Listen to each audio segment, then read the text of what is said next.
আইসো রব্বাই সাথে ভাই এই ব্যক্তির খেলাম নে আমার এই কলিজার টুকরা, মানে কলিজা টুকরা মানে আমার প্রিয়তমা। ও বিবি সাহেব জি বিবি সাহেব। যে ওলি আইতে শুনবো সাবধান ওনার কি অবস্থা বেশি ভালো না এখন এই সময়ের মধ্যে একমাত্র সবচেয়ে কাছের সবচেয়ে ভালো বন্ধু মাশাআল্লাহ বিবি সাহেব বিবি সাহেব। মাশাআল্লাহ বিবি সাহেব তো আচ্ছা ঠিক আছে ইনশাআল্লাহ ভাই কারণ কোন ভাই যার নাম কি ভাই আমি আসছি হলো হ্যাঁ। সুষম দুর্গাপুর।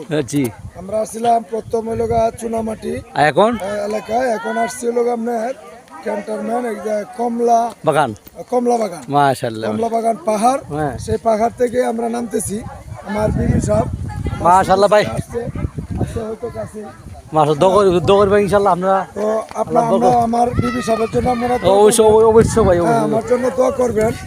আর আপনারা যে ব্যক্তি লয়ে আইছে জি আমাদের বিজয়পুর গ্রামের এই আমার এই ছোট ভাই আমার নাতিন জামাই, ও আচ্ছা আমার নাতিন জামাই আমাদের এই হাফিজিয়া মাদ্রাসা ও এতিমখানার এই প্রতিষ্ঠাতা। আচ্ছা হ্যাঁ।